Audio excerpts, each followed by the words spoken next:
you've talked about your decision to go to Apple back in 1998 and how people forget that at that point in time, Apple was really close to extinction almost, and was certainly in the eyes of some. And you had just actually started a new job at Compaq, which was a healthy, vibrant company at the time.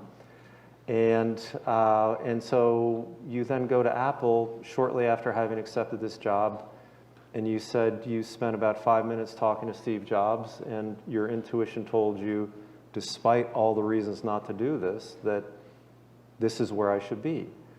So my question is, given the importance that you lend to this intuition, is intuition something you're born with, or is it something that you've developed over your career so that you've kind of refined your instincts? I think it's more the latter. I don't think that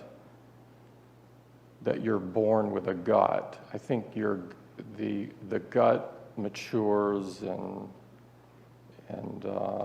gets better and better over time. And what the struggle that most people have, I think, is learning to listen to it and figuring out how to access it in some way.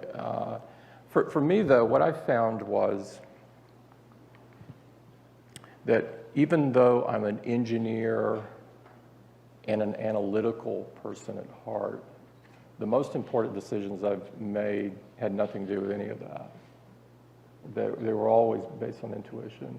And the Apple one is a prime example of that. You know, I remember actually forming my list of pluses and minuses, and I could not get the chart to work out the way I wanted it to. Because I wanted something to say, you know, this says I should go to Apple, but it would not. Nothing financially would do that.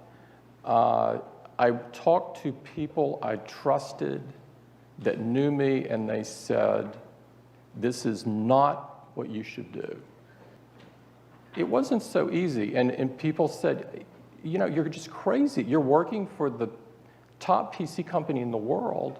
How could you even think of doing this? You've lost your mind. And yet, that voice said, go west, young man, go west. And sometimes you just have to go for it.